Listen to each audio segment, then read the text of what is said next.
Today, it's going to be about knowing your worth and understanding the VO rates and more. So, before I go into the topic deeper, let me introduce myself for those that don't know me. Hello, I am Joelle. You can also call me Joe for short. So, I'm a full time freelance voice actor for almost 4 years now. And just recently a part time DJ slash VJ on RJFM and RJTV. Yes, no plug. Please watch my show or listen to my show every Thursday and Friday, 5 to 7 p.m. Yes. All right. So, just to further prove that I'm a legit voice actor naman, here's some of the clients that I've worked with in the past to the current. And also, something that even more proud of actually, is that I was so lucky enough to be able to work on or design the voiceover industry standard rate calculator. So, yeah, I was proud of that because I have no programmer experience. I don't know how I did that, but it happened.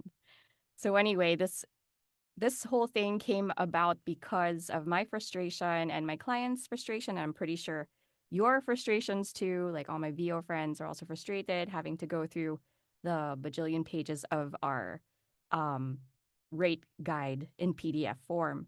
And also from there, how to compute for things, because it's not as easy as like just adding, or we'll go into more detail about that. But anyway, it's also my personal advocacy to improve communication and bridge those kinds of gaps, of course, to empower all of us and to help our industry thrive. Yes, beauty pageant. So, anyway, our content for the talk today is, of course, we'll take you through the importance of knowing your worth. What does that mean? Some tiny tidbits or tips on how to determine what your worth is, understanding the rate guide. And this doesn't mean that we're going to go through the rate guide today. It's more of like an understanding before you get into the details of the rate guide. And then bonus, I'll share tips on negotiations and contracts. And then we'll close with our responsibility as voice actors here. And of course, open the floor to you guys for Q&A. Okay. So again, yes, disclaimer, we won't be discussing how to use the rate guide or the rate calculator in detail because that is a whole nother meeting that's going to take a while to go through. If you would like to take a deep dive already and not wait for another talk of ours to dive into how to use the rate guide and the rate calculator, there is an old video that Woke Alliance created where Robbie and Jonah and others had a webinar about it. So you can check this out on their YouTube channel. Okay, so now let's begin. I do want to open the talk with asking you guys a question. So what do you guys think, or for you guys, like what do you think it means to know your worth? But just to sum everything up, it is having a clear understanding and appreciation of your own value in all different kinds of aspects. So it's not just financial, it's not just professional. There's also personal, emotional, intellectual, social. I won't be diving into those because today's talk is really about financial and professional, although of course all those other aspects will be touched on as we go.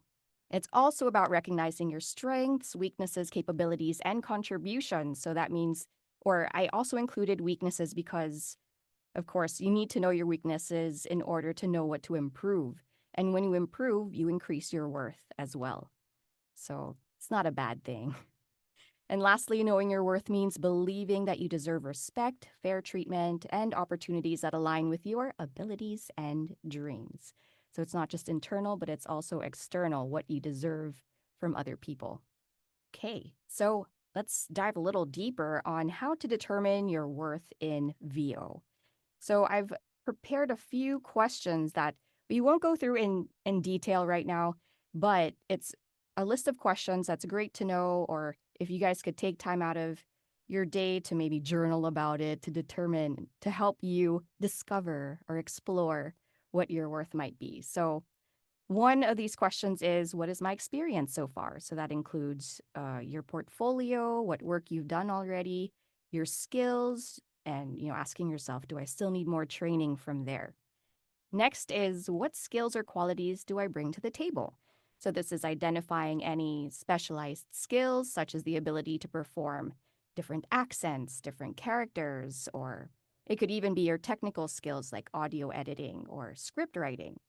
So those are special qualities that you can also include. Next is, what have the clients said about me and my work? So it's very important that once you do get to work with clients, it's great to ask for feedback after. It's also great jumping board or to see what other people see. Next is, what is the demand for the kind of work that I do? So this is assessing the current market demand for your voice type or the types of genres that you specialize in or the different types of VOs that you specialize in. It's like how in demand is like for me, I'm focused more on corporate and commercial generally. One of the reasons also why I chose that, other than those are my comfort zones, is also because they pay a lot. So that includes the demand. Demand is pretty high for those as well, but then competition is also very high. This also depends on the type of VO you can do, what your VO goals are.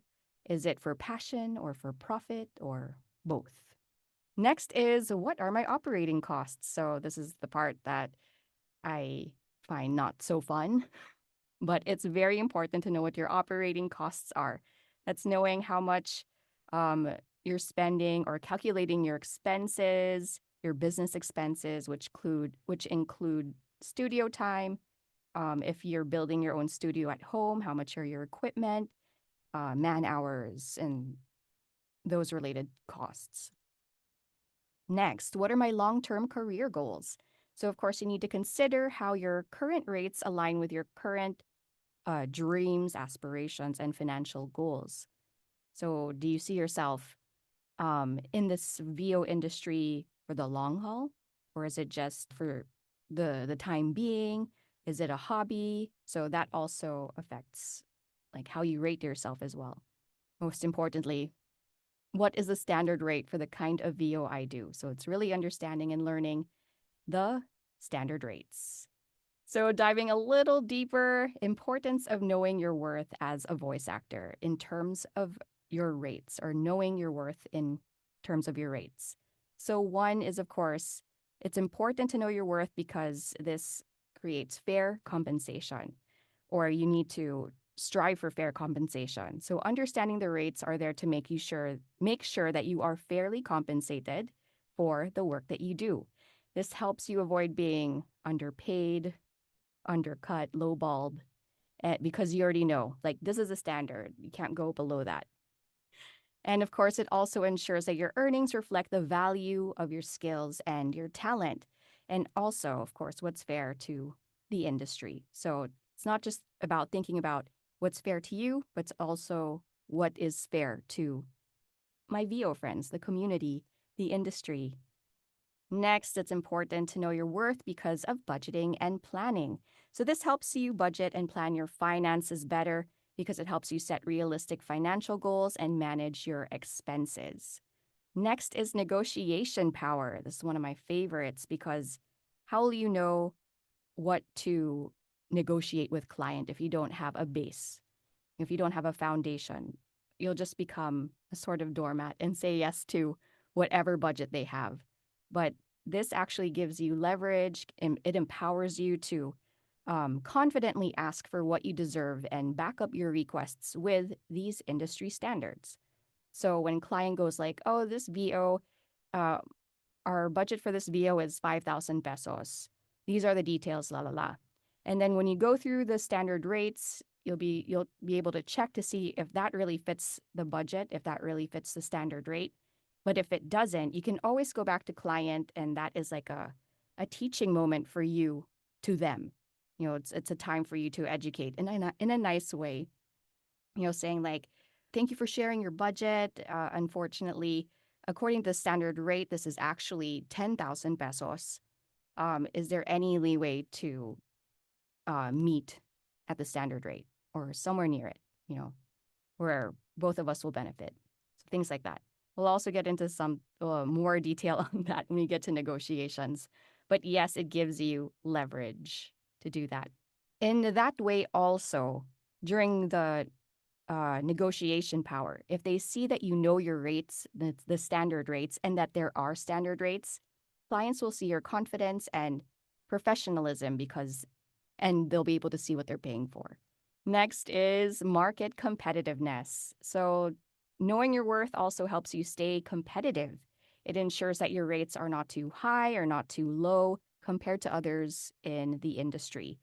It can affect your ability to attract clients and job offers.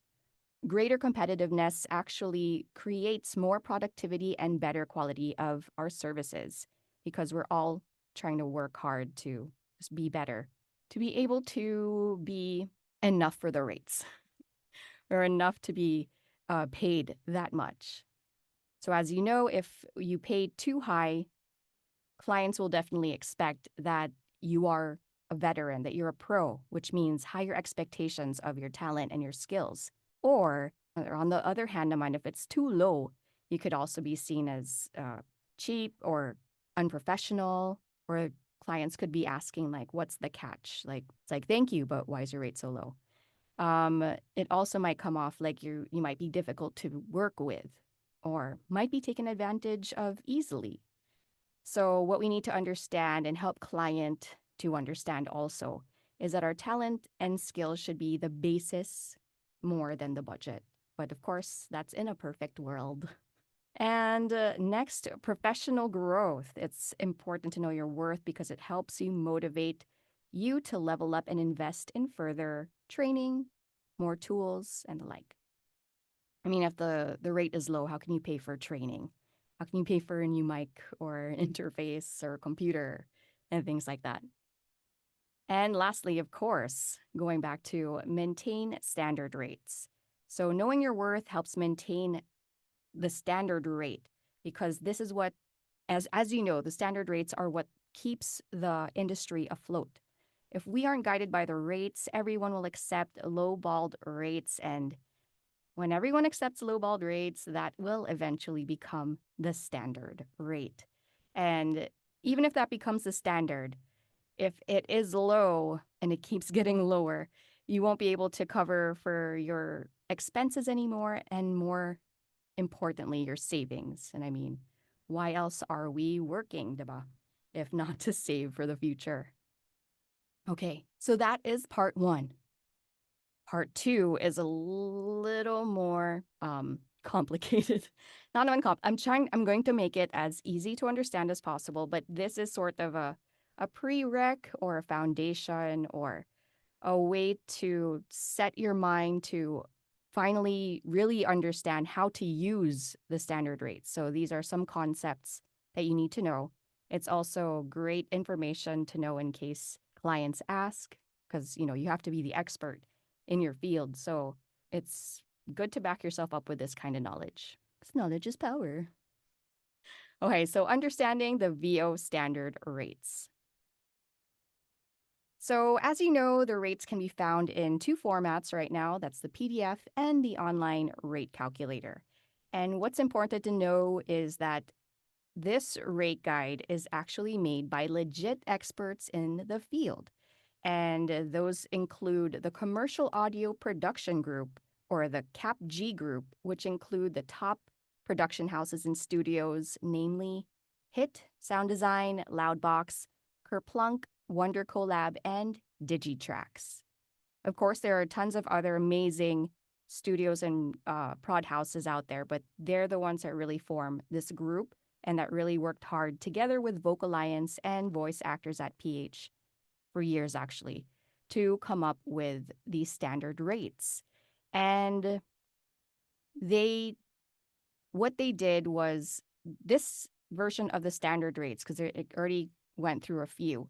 This is really based on their experience so far in the industry, basically what rates were already being paid. So it's not any more and not any less than what it actually is. It's basically, this is what it is.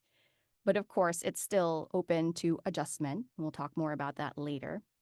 It is also based on global VO rates, but unfortunately, our rates here in the Philippines are still a bit lower, mainly because of our location, cost of living, and the fact that we don't have any unions here.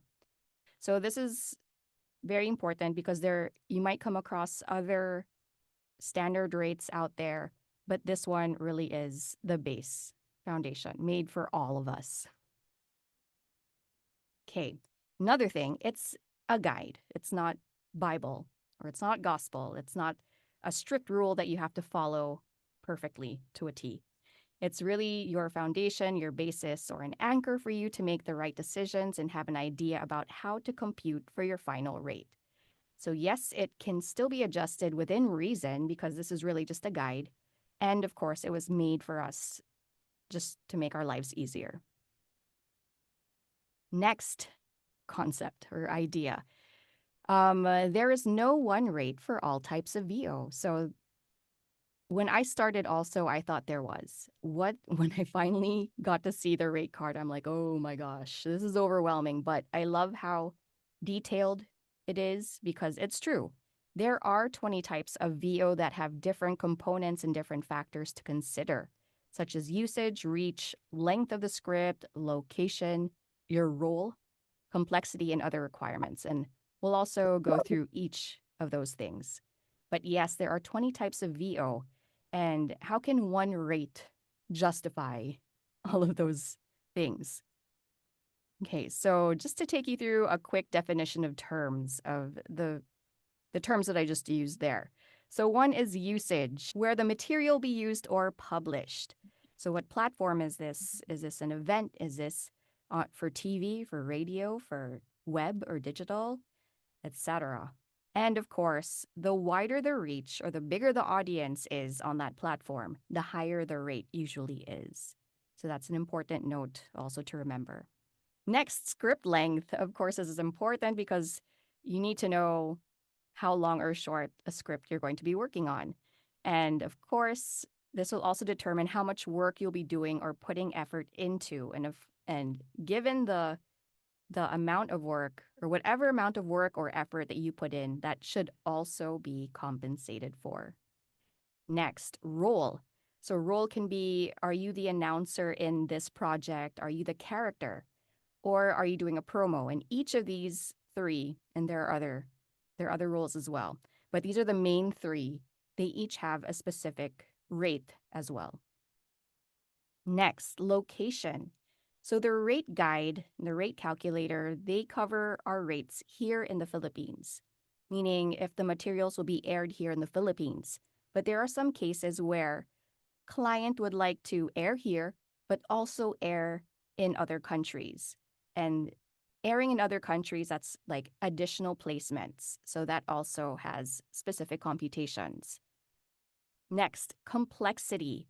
So for example, if the script given to you is like a narration for a scientific or medical paper, where you need to exert more effort to research and practice the right pronunciation and such, that is a lot of effort, and that effort needs to be compensated. That's time, that's man hours to do that, instead of just having to read and record straight away.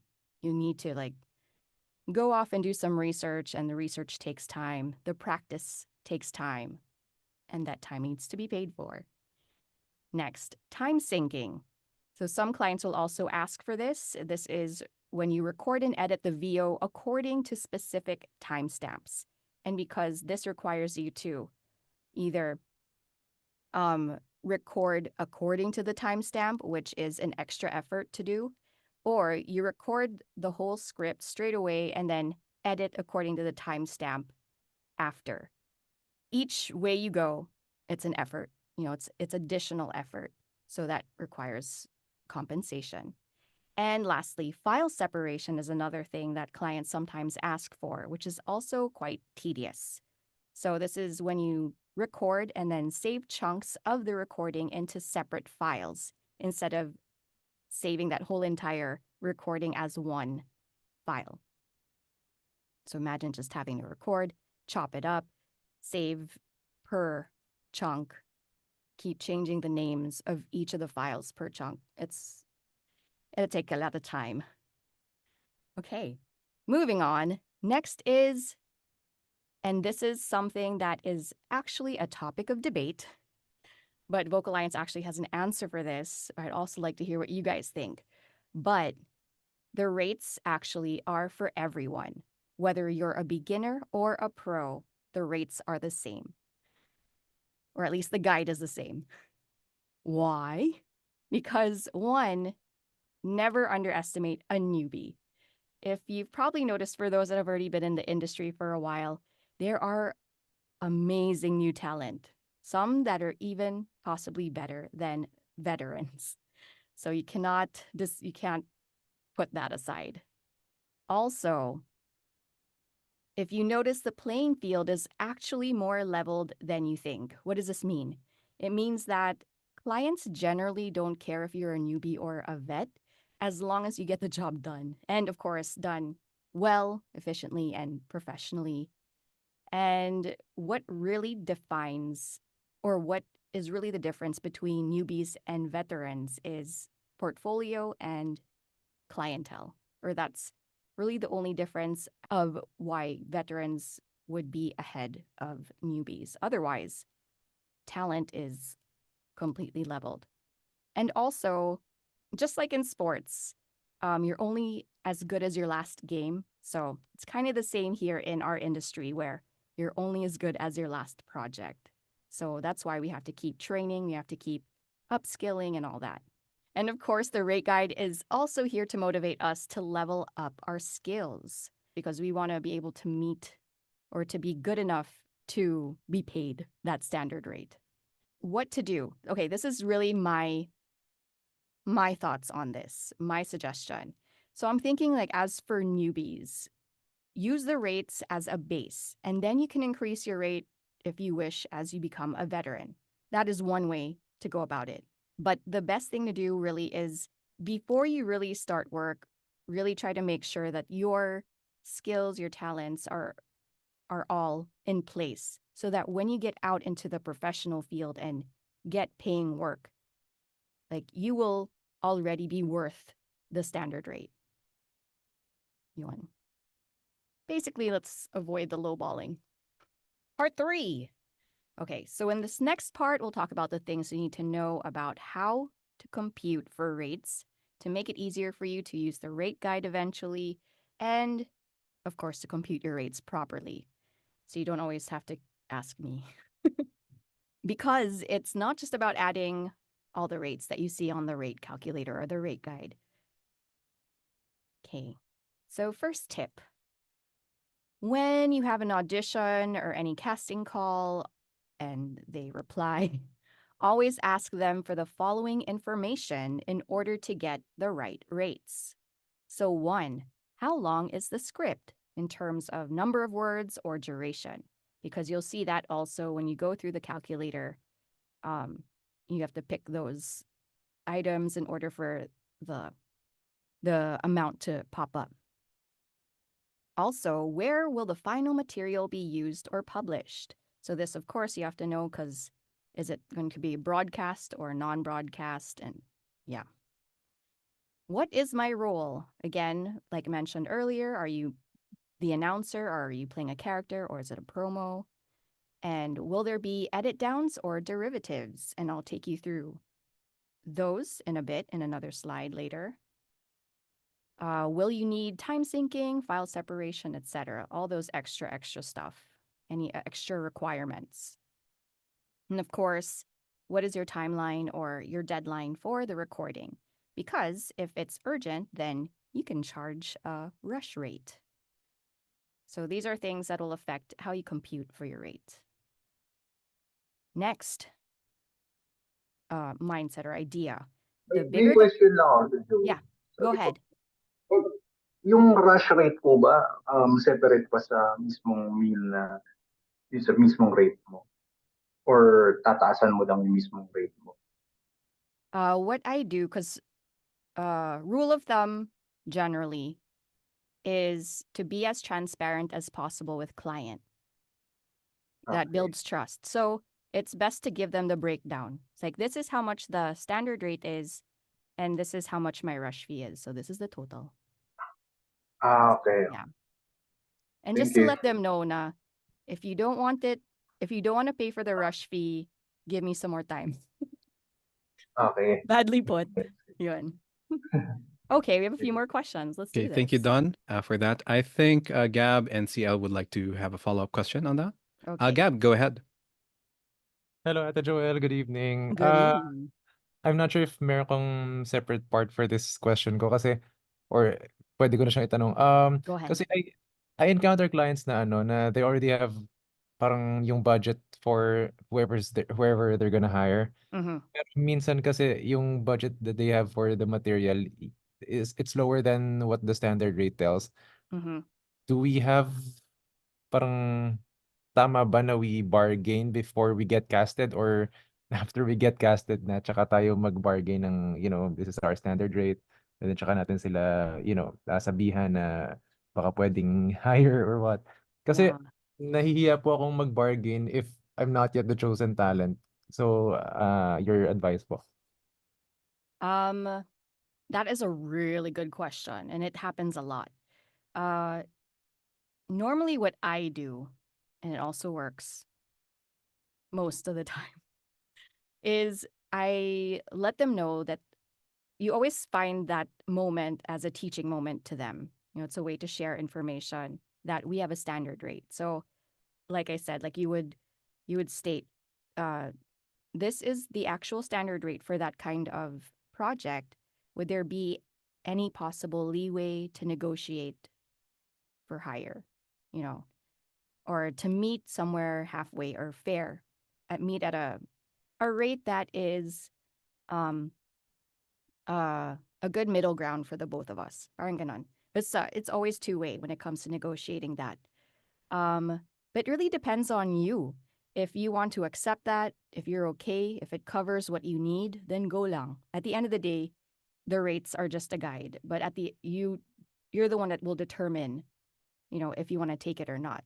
Like sometimes I would take low rates because they're my friends or family or I believe in this NGO project, or they're a school project and you know that they don't have budget. So it really depends. But also, there is, um, well, according to Robbie, there is like an amount that you can discount within the rates. That's not going to be too bad. So, given the standard rate, you can go as low as 40%, which is actually super low. But just don't, if you go beyond that, if their budget is really beyond that, that is more likely the time you say no to that project, if you can say no. Did I answer your question? Yes po. I was asking na ano, kung can we do that before we get chosen? I mean, can we negotiate na agad before, kasi baka mamaya I bargain for a higher rate tapos hindi naman ako yung kunin. So yeah, That's but I okay. your point. That's okay, but also you have to feel it out. Does this client feel Okay. like the type now that needs to know Mhm. already now? Or because I also feel there are clients like that na you feel that if you don't tell them right away and then you tell them later, you're gonna look bad. Nah, how come you didn't tell me this earlier? Kind of thing. But you could say like, this is a standard rate, but I'm willing to take your budget right now. You Okay. know, you could say Yeah. that right away. If Thank you. you are willing to take the budget. Yeah, yeah. Thank you, ate. Okay. Thank you. It's a good Okay, thank you very question. much, Woo. Gab. Oh, Next. CL Oh, would like to CL. ask. Okay, CL naman eh. Oh yeah. Um, yes. Ate Joel, about pala yung rush rate. Yeah. How do you calculate that? What if kung sasabihin ng client na, I want this tomorrow right now? Oh, anyway, I just haven't kidding heard that aside. in a while. Yeah. Gets though. How do you calculate that? May Um, may fixed price ka na ba na sineset na okay if tomorrow or 2 days sooner than expected, ito na yung i-charge mo, or do you have to calculate the whole thing din? Another set of calculations din yan. what I do, and there are different ways to go about this also, is I calculate for my man hours. Like, how much is my 1 hour worth? So that's how much I charge them. How long is this project going to take? Or, yeah, that's usually what I do. There's no set rule on that. That's really according to you. What is the amount that is comfortable for you, but also fair for client then to cover for that time that they're going to take from you doing other projects as well, because that's also why you need the rush rate. Because what if you have other projects lined up too? Thankfully, you could probably move them, but still, it's eating up additional time. So computation is up to you. But I think best is really to compute for man hours. Yun. I hope that answers your question. Thank you po. You're welcome. Okay, thank you very much, CL. Right. Yes, Miss Joe, please proceed. All right. Okay, next. The mindset that you need to remember is the bigger the audience, the higher the rate, and of course, vice versa.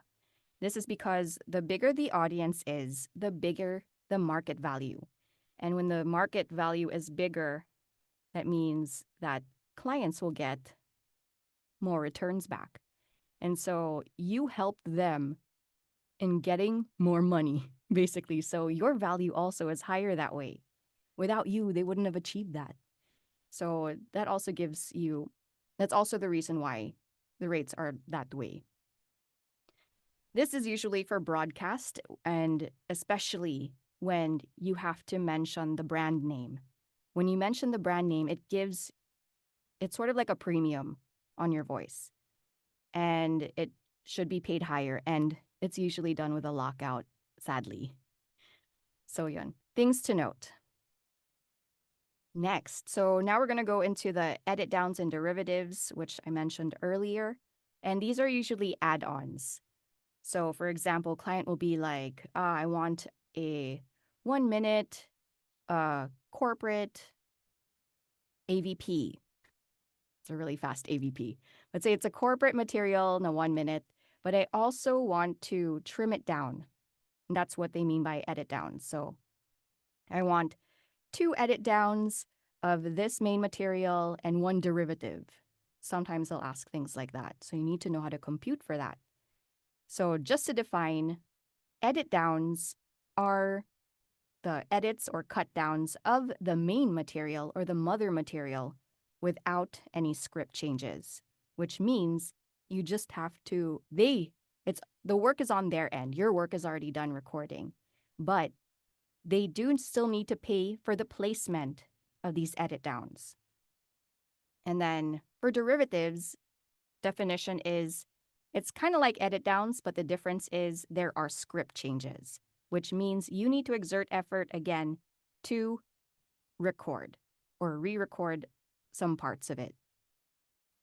So the way you compute for edit downs is getting 50% of the original cost of the duration of the edit down.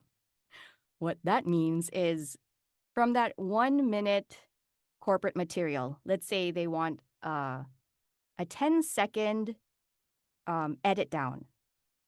So you look for the 10, if you're using the PDF rate guide, because in the calculator, it's already there. You just have to click on stuff. But just so you understand how the computation happens, you look for the 10-second rate and then 50 off of that. So divided by 2. And that's your rate for the edit down. And the same goes with derivatives, although it's 75%. So that extra 25% really covers for the re-record because of the script changes. But that's how that goes. All right. Next. Okay. This happens a lot. So when client comes to you with what they need is more than just one recording for one platform. Because sometimes it's like, oh, I just need this commercial to be aired on TV. The end. Easy.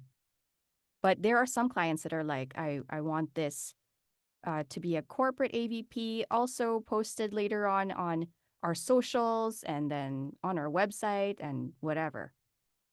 So there's a special way to compute for that, because if you just line up all the rates of those things that they're asking for and add it, I mean, great on us if they say yes to that. But honestly, that'll be way too much, way, way, way beyond client's budget for sure. So this is usually how it's computed. You take the platform with the highest rate.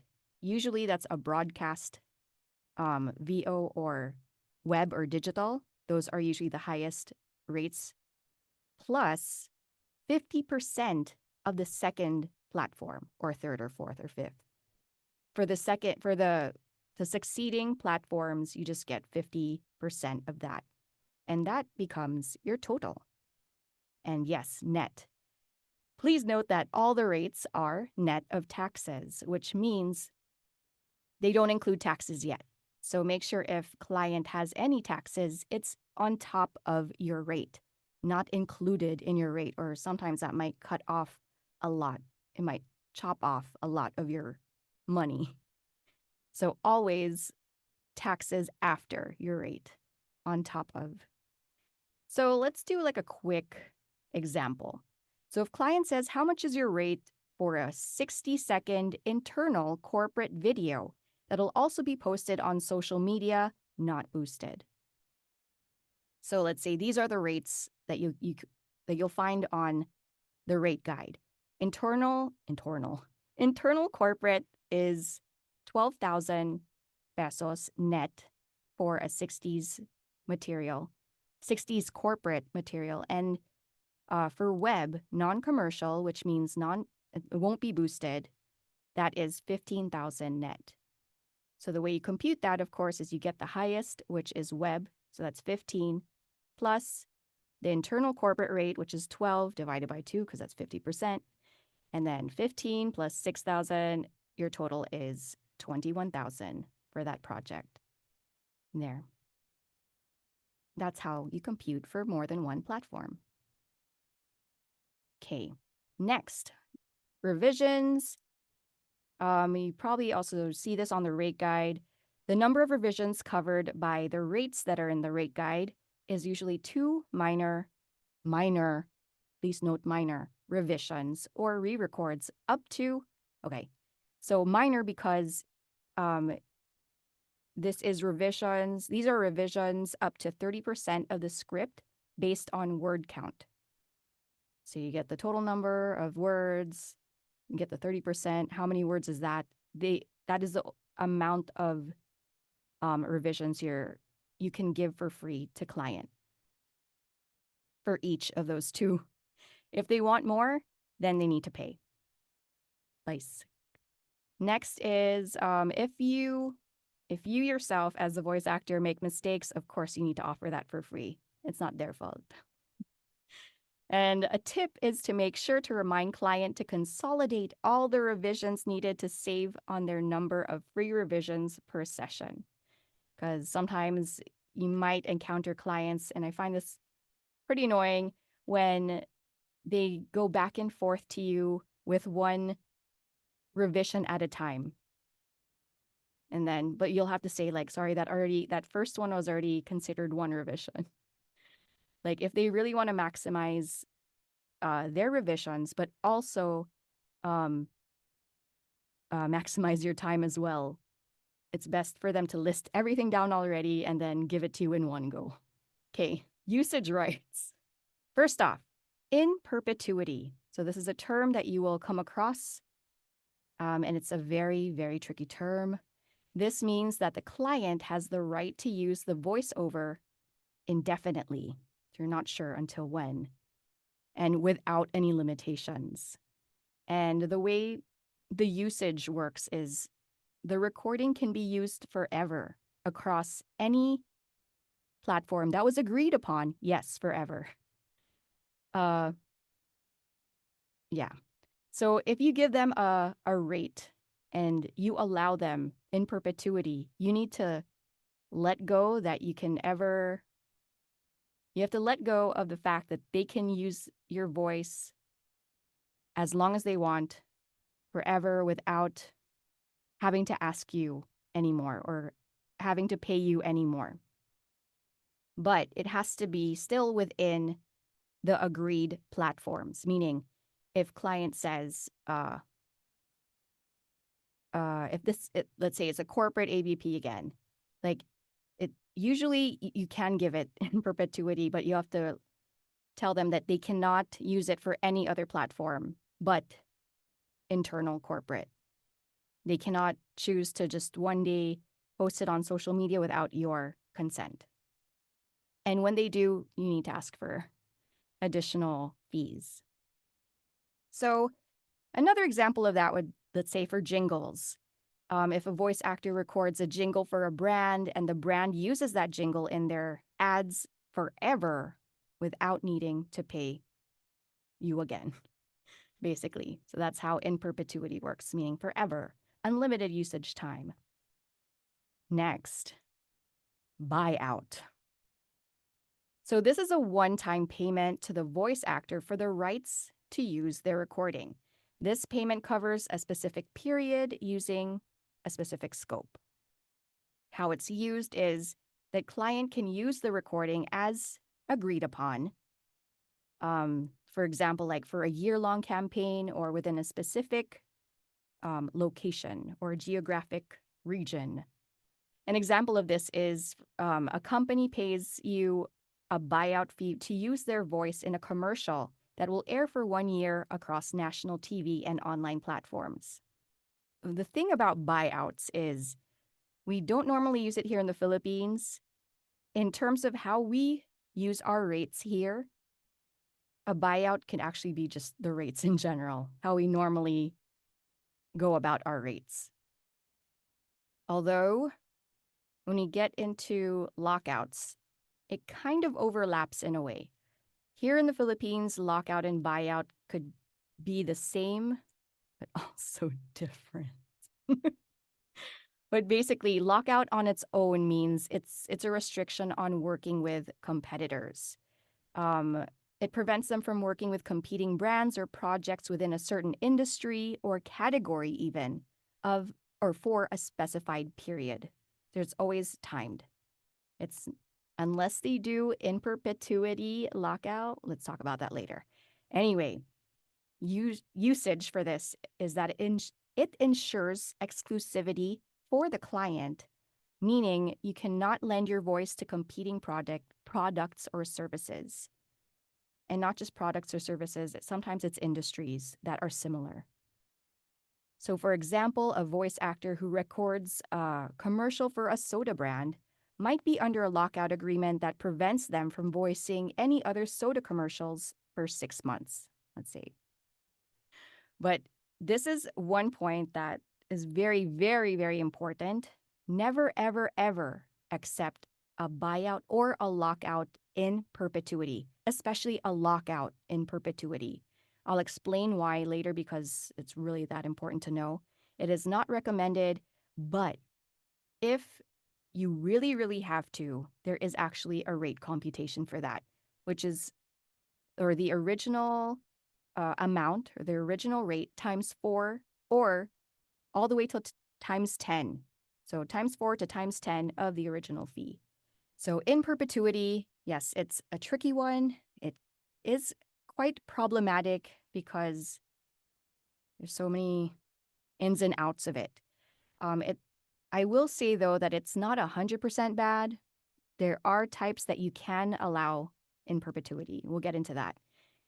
So, first off, basically, general rule of thumb, don't allow this unless you really have to. You may allow it for internal or broadcast or non-broadcast use, but never, ever, ever for broadcast unless you work out a deal. This is another like tiny loophole. Now, if you really want to sell your voice to a company, you can either use the computation I showed earlier, you can 4 times to 10 times the rate, or you can ask for royalties, but then that's a whole negotiation thing. But generally, easiest way is not to allow it at all for broadcast use. Why? Because one reason is loss of future earnings. So when you agree to in perpetuity usage, the client can use your voice recording forever without paying you additional fees. Forever. This means you miss out on potential payments, residuals for future assets or future uses of your work. So that sucks. And they keep using your voice, but should be paying you for all those usages. Next, exclusivity issues. So if your voice is associated with a particular brand or product indefinitely, it can limit your opportunities to work with competing brands or those in similar industries or sectors. It can also significantly restrict your career options and earning potential as well. It's basically like a forever lockout, which is not cool. It limits all of your options and opportunities. Next is devaluation of your work. How does this happen? It allows your voice to be used indefinitely for a one-time fee, which can make it more difficult later on to negotiate with the same client later on for better terms in the future. Parang touch move na sila.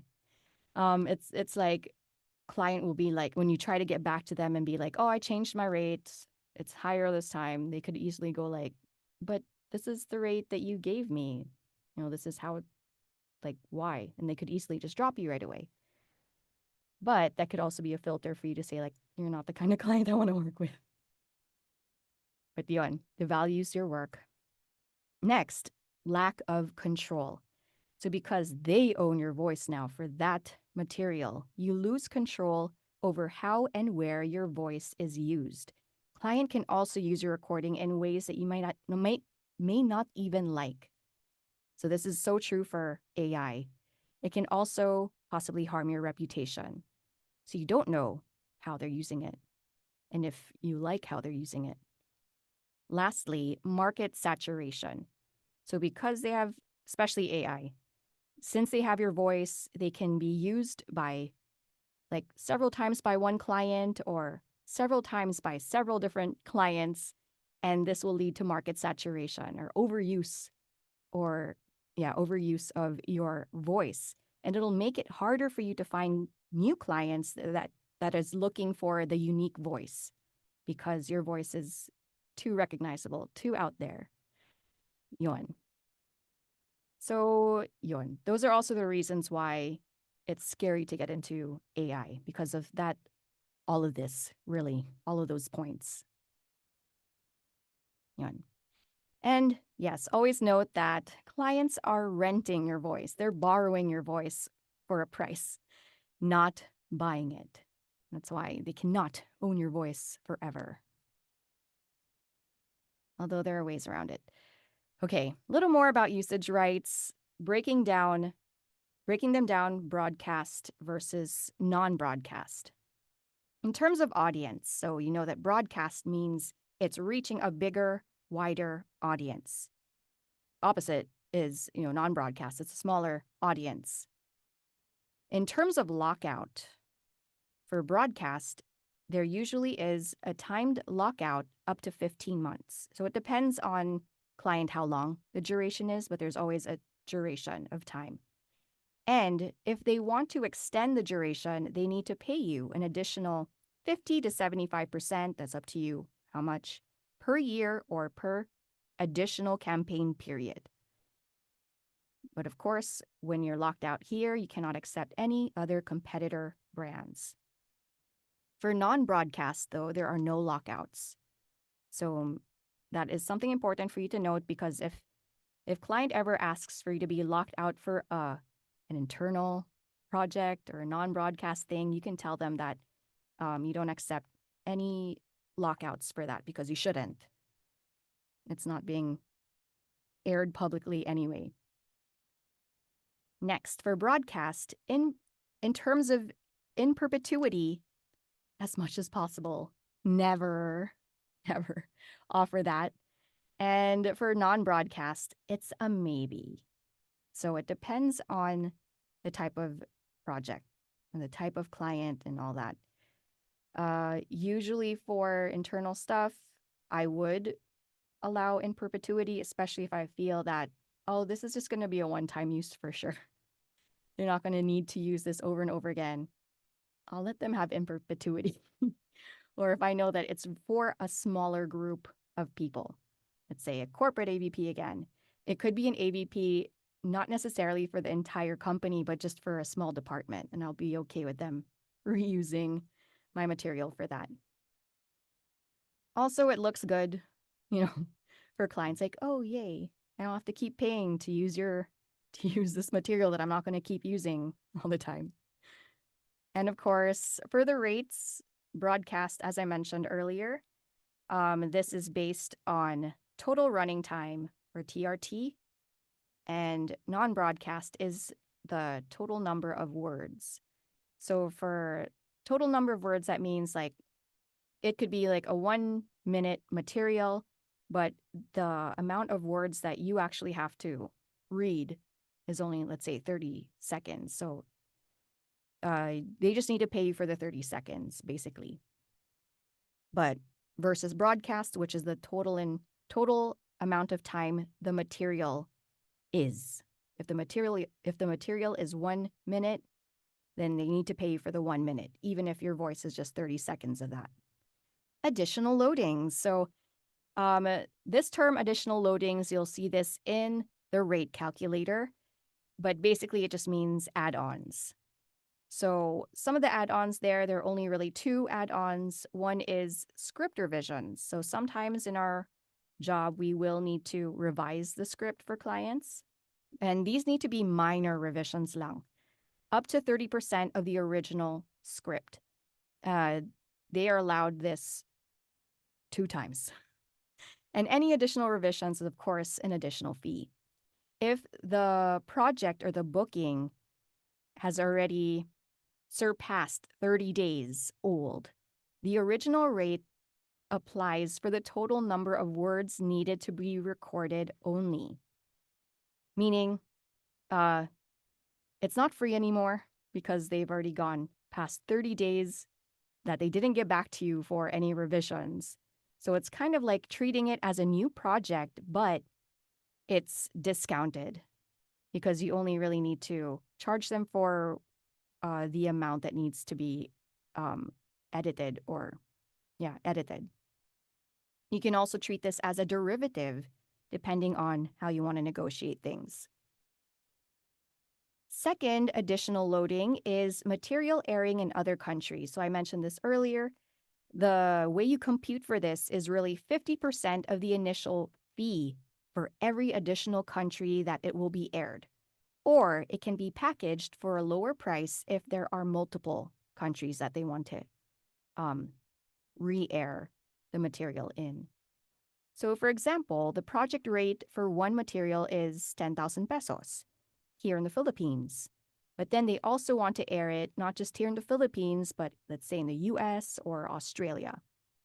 So that means 10,000, which is the original rate, plus 50% of the 10,000, which is 5,000 for US, and then another 5,000 for Australia, which gives us a grand total of 20,000 pesos. So that is how you compute for that. Always remember that when you give your rates, don't just give the rate and then that's it. Always include your inclusions also, so they know what else they're paying for, what else is included in your rate. And that includes number of revisions. Does it include audio editing? Is it free? What file format you'll be sending in, like MP3 or WAV? Is it raw or edited? Your usage rights, especially that's very important. And other things that you want to note. And just to share with you, this is how I usually send my proposals, if I have time to. And if I feel like client has time to go through all those details. So I send them like a separate quotation. And I want to make sure it's pretty too, because these are not so fun details. So I try to make it look fun. Of course, according to my branding. So there, make sure you show the cost, and you could add payment terms and then all your inclusions, other details they need to know, etc. Also shows, professionalism. So we're done basically with the meat of our talk. Now I'm just gonna get into like a bonus thing, sharing some bonus tips about negotiations and contracts. Okay, so first off, negotiations. So if you don't know, these are discussions between you and client aimed at coming to a fair agreement, especially when they can't meet your rate. And always remember that it should always be two-way. It can't just be uh, you benefiting from it, or it can't just be client benefiting from a negotiation. It should always be two-way and fair. There's some basic strategies that you can apply for this is one, knowing the standard rates. Of course, that becomes your foundation. It backs you up when you need to answer questions. It gives you confidence to negotiate. So yeah, it's basically your foundation or your jump off point. Second, know your worth, which is what we've been talking about today. So this is understanding your unique value proposition. What do you offer? What can you put on the table? Other than, of course, being a voice actor. Like specifically, what accents can you do? What characters can you do? Beyond the voice, like do you also write scripts? Do you do audio editing? How deep into audio editing can you do? Also, apart from that, it's also the type of client servicing that you can do, which is also very important for clients. Like, will they love working with you, basically? Next is to set a base rate. So knowing the standard rates, as you know, you could either use that already as your base rate. That's what I do. Or you can, as mentioned, you can adjust and then create your own rate card based on the standard rates. So it can be like establishing your minimum rate that you're comfortable with and that you can stick to. It just makes things easier that way. It helps set clear boundaries during negotiations as well. Next, ask for clients' budget. So sometimes clients, like what Gab mentioned earlier too, they already have a set budget because that's really all they can work with. Sometimes there's that, or sometimes it's their starting point in their negotiations to see like, let's price this low and see if they're gonna bite. But if they negotiate, okay lang, we have a buffer naman. There are clients like that too. So you can ask them up front if they can give you a better starting point for negotiations in that case. Also, by asking them first what their budget is, you never know if their budget is actually higher than you expected. So although very rare, but you also never know. But sometimes also, if you ask for the budget, clients will also say like, can you give us yours first because we're still canvassing. We don't know what our budget should be. So there, another teaching moment for them to let them know what our rates are. And then number 5 is be transparent, as mentioned earlier as well. Be transparent about what they are paying for. Explain why there are any additional fees for usage and things like that. It helps them understand what they're paying for and why they're paying for these things. I mean, put yourself in their shoes too. Wouldn't you want to know where exactly your money's going? And if the person you're working with is transparent about all those things, it builds trust. It's like, oh, cool. They're being honest with me about everything. There are no hidden charges and things like that. Next, be prepared to walk away. So if the rate offered is way too low, even lower than your 40% discount from the standard rate, and you are ready to, be ready to decline. This shows that you value your work and that you're not willing to undersell yourself, because that gives off characteristics about you too, whether you take the lowballed rate or you decline a lowballed rate. It's not being mayabang. It's being fair to you. Okay. Next, offer special packages and or discounts. So for example, for long-term projects or bulk type work, consider offering package deals or discounts. this can make your offer more attractive to the clients while still ensuring that you get paid fairly.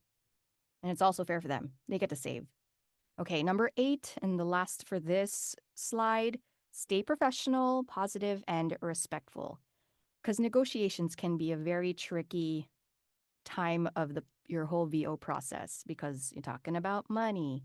You know, it's uncomfortable generally, but you do need to learn to be more comfortable because it's something that is owed you, and you need to be fair to both you and your client. And it's a thing that always happens anyway, so you got to be comfortable with it. So always stay professional and positive, even if client is not. You know, if they are being less than professional especially about your rates and negotiations, be the better person all the time. Do not burn the bridge right away because you never know. Maybe they're just having a bad day. But maintain a professional demeanor throughout the negotiation process. Be positive and respectful, and being that way can actually go a long way in reaching, a mutually beneficial spot. And if you show professionalism and respect and, just being friendly and building rapport with client, they'll want to keep working with you. If you were the client, who would you choose? Someone that was super talented, but kind of a bleep hole? Or someone that is talented also, but has, is a great person to work with. So, it goes that way. So always stay professional. Don't get mad at them if they lowball you, because sometimes they just don't know that there are standard rates, or it's not their fault that maybe their boss gave them a tiny budget, And you also never know. What if they transfer to another company that can finally afford you and they get back to you again? So always, always maintain rapport. Okay. Diving a little deeper into this, here are some things that you can actually negotiate for.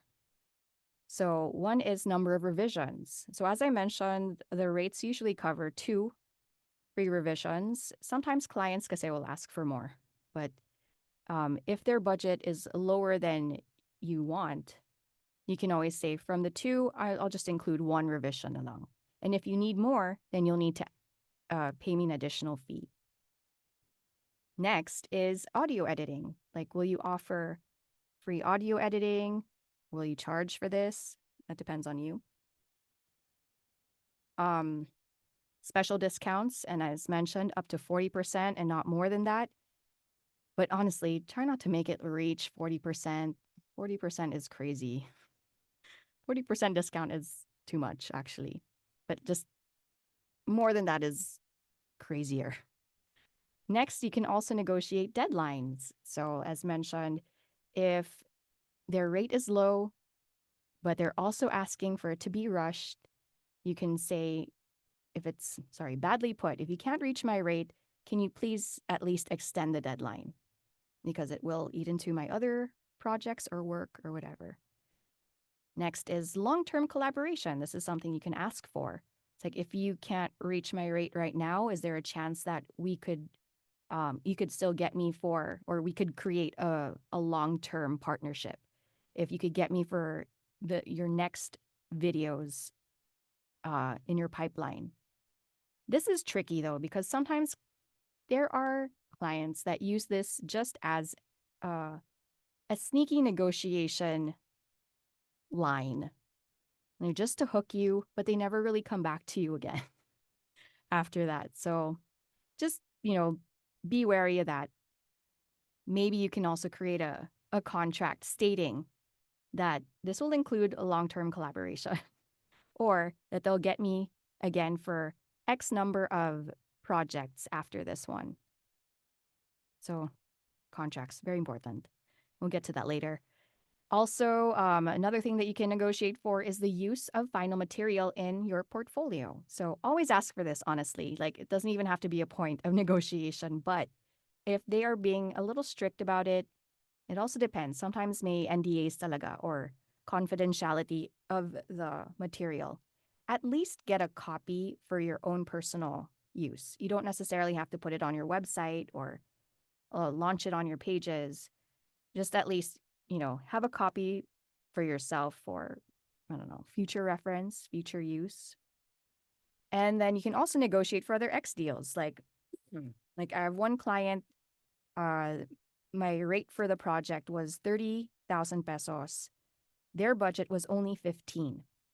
But I saw the possibility of being able to work with them long term. So I was like, okay, but is there any way that we can meet closer to my budget? And they were like, we really can't push the money side, but we can offer you 15,000 pesos worth of a free stay in any of our hotels for two. I was like, oh, hey, that's pretty good. I mean, you're going to spend as much anyway when you travel to those places. So there are, instances like that. And of course, lastly, referrals. If they can't meet your rate, you can ask them, like, is it possible for you to refer me to any of your friends or other departments that might need? Okay. So from that, we are jumping into contracts now. These are legally binding agreements that outlines the terms and conditions of a specific arrangement. I read that wrong. Okay, these are just general tips and stuff, but if you really want to learn more, I think it would be great to have even Kuya Iggy do a talk about contracts, honestly. Okay. 1, always provide a contract, even for small projects if possible, because you never, ever know. The thing with contracts is you need to save your butt, and the contracts will save your butt all the time. Or at least for the most part, have a paper trail or a digital paper trail. Make sure to always include the NAVA AI Writer. And what is this? Okay, NAVA is another international group that it's like a Vocal Alliance also. And they have an AI Writer, which is like an addendum contract specific to covering your butt on AI. Because you also don't know if any of your clients will sell your voice to AI collectors, to AI synthesizers, and things like that. You don't know. So this is included in that addendum. So always include that. You can either just attach that addendum to your already set contract, or you can include those same clauses into your contract. So it's a normal part of your contract now. Next, only start work after the contract is signed.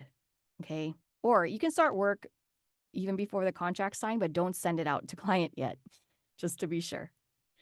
Next, if they send their contract, and because you have your own and they have their own, but they only insist on using their contract, make sure to read and understand the contract thoroughly. If you have questions, ask right away. Either ask client, or you can call a friend or your friendly neighborhood lawyer, like Kuya Iggy. Also, if something feels shady in what you're reading in the contract, raise the concern right away, clarify it, and change it if you need to. And don't be afraid to ask them to change it. You can have them add your own terms as well to the contract, because most likely they don't know about the AI writer addendum or the terms there. So you can have them add that into their contract. Yes, it's going to take a while for them to include that, to have it approved and stuff, but I'm telling you, it will save your butt in the future. Woo! And that is it for my bonus tips about negotiation and contracts. And we are now on to the very, very last part, which, after everything, another mindset thing, our responsibility as voice actors and knowing our worth as well. Next, our responsibility. So apart from providing great VOs, being professional, providing solid client servicing, and of course, being help to our clients, our responsibility as voice actors, especially when it comes to knowing our worth and rates, is that we need to educate ourselves. It's our responsibility to educate ourselves and share that knowledge with others about the standard rates. Very important. Why? Because we want to empower Well, one, again, it's for fair compensation. It ensures that voice actors are paid fairly, maintaining the value of theirs and your work, and of course, of the industry. Next, it's to uphold industry standards and prevent market devaluation. So it's all about integrity also, upholding industry standards and preventing us from devaluing or from devaluation from clients or avoiding undercutting of rates, really getting our what we deserve. And lastly, to of course empower and advocate. This will equip us, this will empower us voice actors to negotiate confidently and foster knowledgeable, cohesive, or to become a knowledgeable, cohesive community. It brings us together, basically. It's like, yay, we all know the standard rates together. Being that this is our responsibility, I hope that you guys learned a lot from this talk. I hope that you guys take these learnings and share it with others because this is for all of us. And if we help each other, we're actually helping ourselves in the process and, to keep the industry moving and thriving together. And that's it. Thank you for listening to my TED Talk.